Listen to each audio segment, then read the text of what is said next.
Helen Keller once said, "Alone we can do so little, together we can do so much." This statement rings true after Hurricane Ian decimates areas along the west coast of Florida. Teams from all over the state rush in to help. Palm Beach County Fire Rescue is proud to be a part of that. This is Fort Myers Beach, Ground Zero. The way we do searches, when we come in first on scene, we do a hasty search, which means really fast and quick through the whole entire place.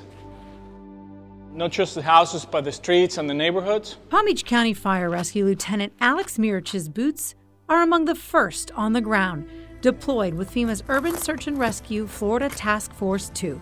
The first 3 days are always the most critical days because we have no place to stay. We got to do searches and find people, and that's our mission. So we just pretty much work nonstop.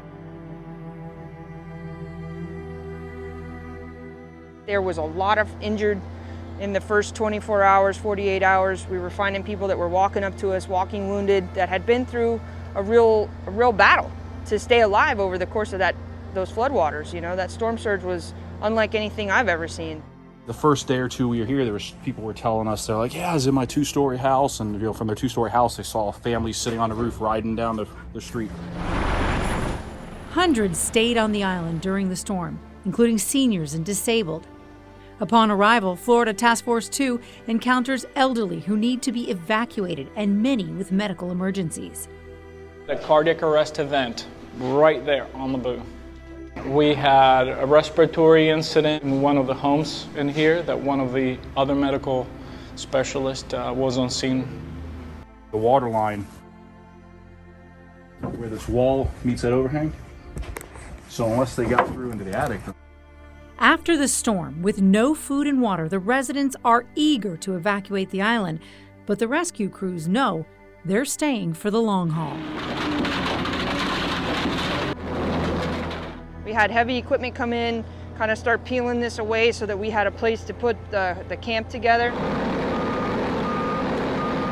No power, no water, so no showers, no lighting, no nothing initially. So the crews worked really hard to get a footprint for us to actually have sleeping space, which was critical after being up for about 48 hours straight.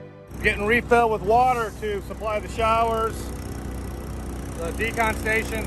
The BOO, or Base of Operations, is only able to be erected after mountains of sand are bulldozed. Residents describe the massive storm surge that took over the island, reaching nearly 14 feet. It was a bit rugged. There were some touchy moments, so the water rise was in a hurry. It kind of stayed at 4 to 5 feet for quite a while, and then it zoomed right up to at least 10 feet, maybe 12, right along the roadway here.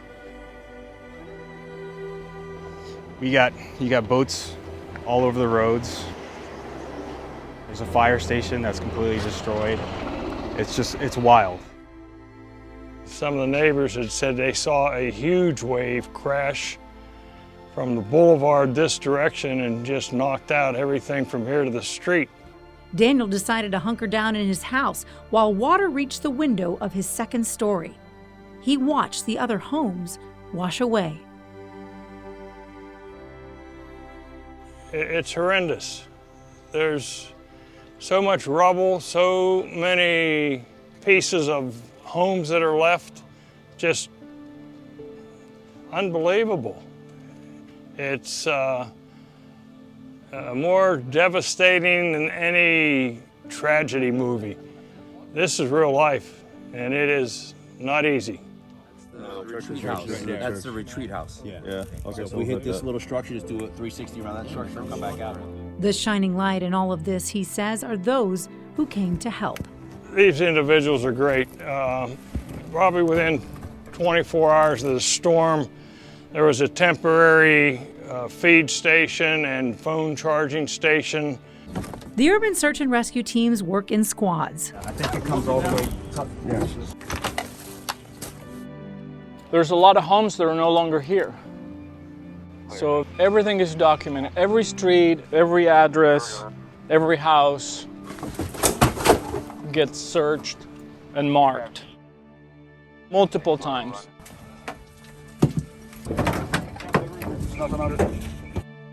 Now we're gonna go down Connecticut here and we're gonna start checking these other houses. As you can see, the squad that I'm with today has already hit this car in this building over here, and we're working on going down this way.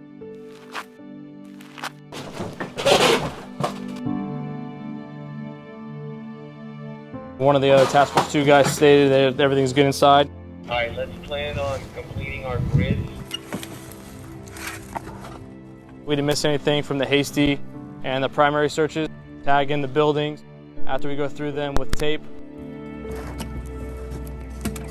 We're attached to Task Force 2.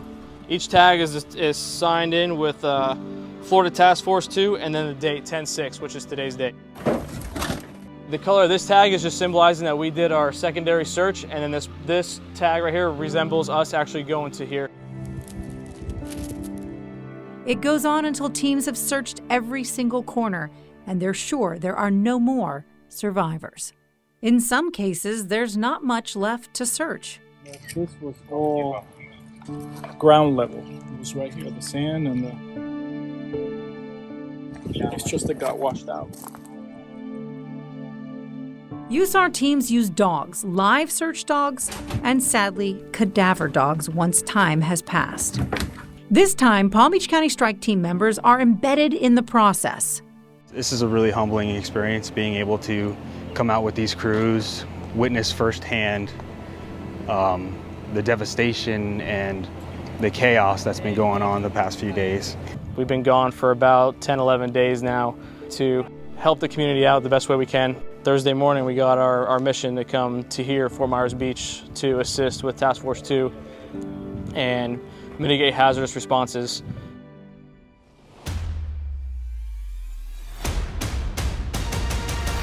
The rising water bringing a desperate need for round-the-clock hazmat response. So entire homes and buildings moved, and with that came along the plumbing and anything that was attached to it. And so below grade LP tank. With tanks floating above land, the Hazmat Strike Team stays busy. So we can't respond like we normally would. Some of the apparatus doesn't make it in the areas that we're going to, so we had to adapt how we respond to the calls. No one here expects the comforts of home.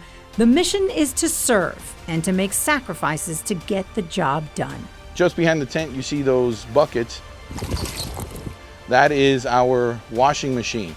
That is how we wash our clothes.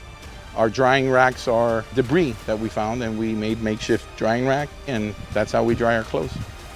Some of the strike team is also responsible for the bare necessities for the base, water, and doggy decon. You put them in here like a little pool. I got shampoo, then the handlers can clean them all up.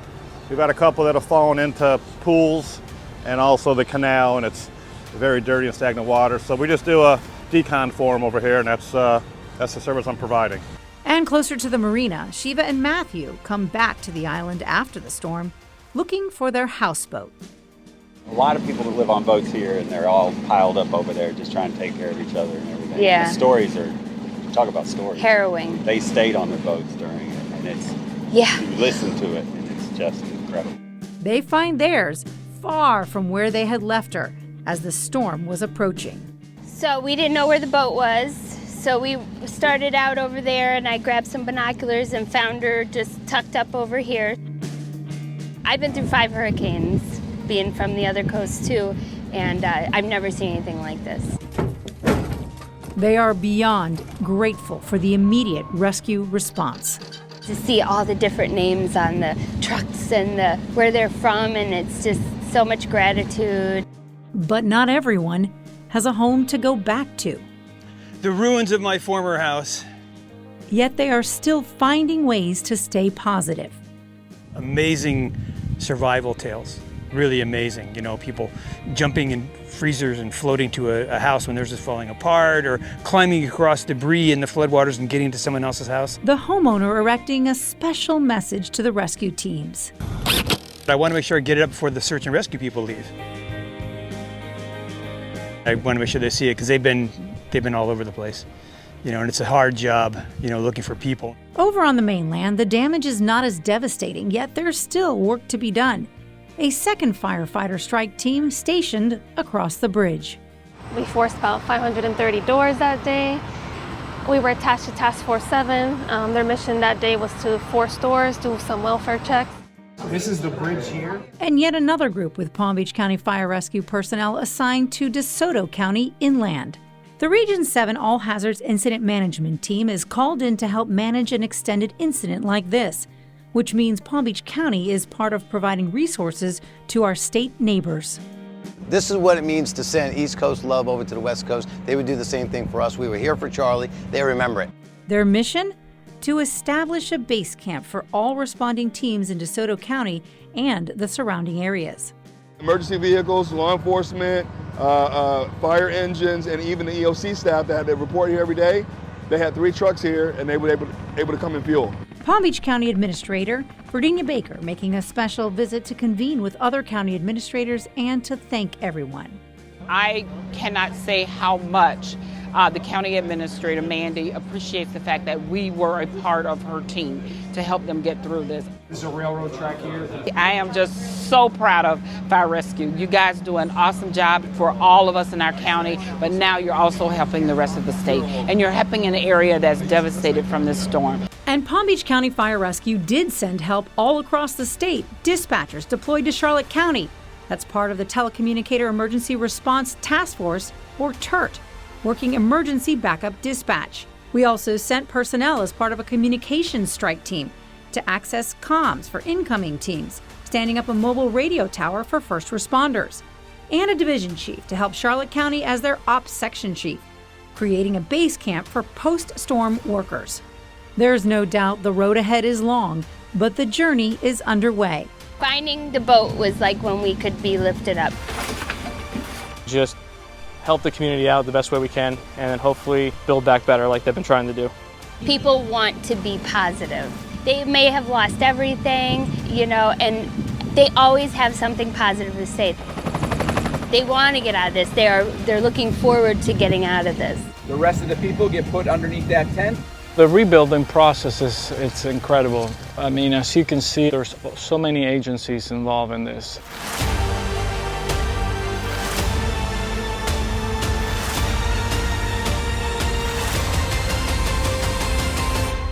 I'm Tara Cardoso reporting for Palm Beach County Fire Rescue.